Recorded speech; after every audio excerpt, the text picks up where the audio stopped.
宗教是心灵的灯塔，接下来是一趟心灵之旅哦。师父你好，嘉西德嘞。我们很荣幸地获得尊贵的贡阙丁增陈莲曲配仁波切的接见，并为我们祈福。仁波切的意思是珍贵的，是对藏传佛教上师的一种尊称。西藏五路财神寺呢，以最主要的五路财神师分别为白财神、红财神、黄财神、绿财神跟黑财神，但是呢，以这5种颜色来出现。但是呢，它主要的代表真正的这个世俗地来看的时候呢，它是五路财神，能够让众生的这个精神跟财富能够得到这个充裕，让他们迅速可以累积这个福德资粮。但是呢，最主要的是它这个圣义地里边，它是代表着人的这个5大元素，就是地、水、火、风、空5大元素。然后呢，就近的时候呢，我们要了解人体的这个组合跟这个真正人的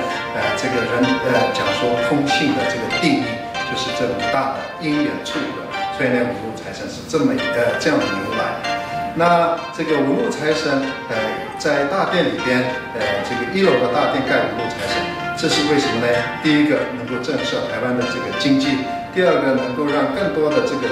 商人能够来台湾买经商，然后呢，第3点呢，就是让更多的台湾的百姓能够进来这个拜访。我是差不多10几年前来台湾，弘华这个最后的因缘就慢慢就留在台湾。那留在台湾的时候呢，出家人的来台湾的目的就是弘华。弘华的过程当中呢，当然有很多的这个因缘，然后呢，让我升起盖寺庙的这个念头。最主要的原因是什么呢？最主要的原因是因为那一年刚好全球金融风暴，然后呢，之前我们台湾的这个厂商都跑去大陆，然后呢，我们台湾整个非常萧条。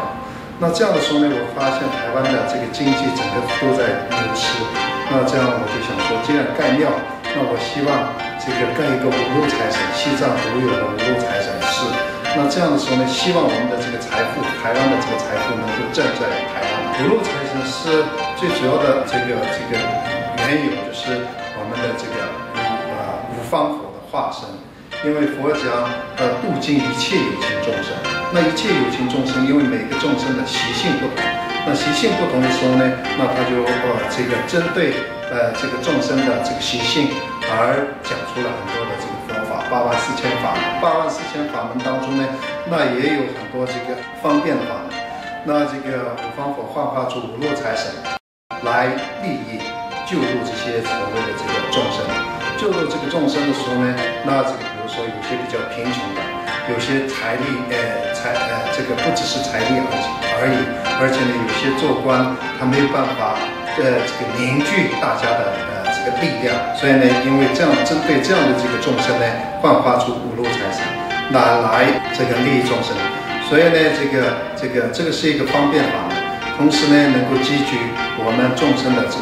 福德资粮。所以我就在台湾建了这样的一个寺庙。五路财神寺的炉上呢，就是由我们的21度母的大殿，那目的是要弘扬我们的观世音菩萨的法门。所以呢，能够就近使我们离苦得乐的就近的法门，就是观音的法门，能够让我们智慧大开，慈悲升起，使我们真正把佛法融入到我们的生活当中，才能够就近解脱。所以呢，楼下五路财神师引众生入佛门，上面就是带领众生度解脱轮回。所以呢，真正修行的地方、学佛的地方，就是21度母殿。欢迎大家来台中西藏五路财神寺来礼佛，在西德来阿弥陀佛。诗云：礼佛复梵香，静心参禅理。奋身登彼岸，极乐尽相迎。师父，谢谢你，我今天来这边礼佛非常的开心，而且还受到师父的加持，真的非常开心。感谢师父，欢迎来西藏人民财神寺。仁波切热情地招待我们，不但与我们闲聊佛法与生活的智慧，并且还特地准备了道地的西藏奶茶，还有二师父当场为我们做独特的西藏饼让我们品尝，风味真的很特殊呢。仁波切不仅手念佛法，轻松的言谈中更对人生有独到的见解，与仁波切的一席话真是让我们获益良多。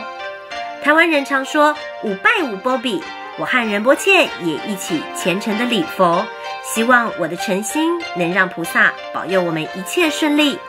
阿弥陀佛。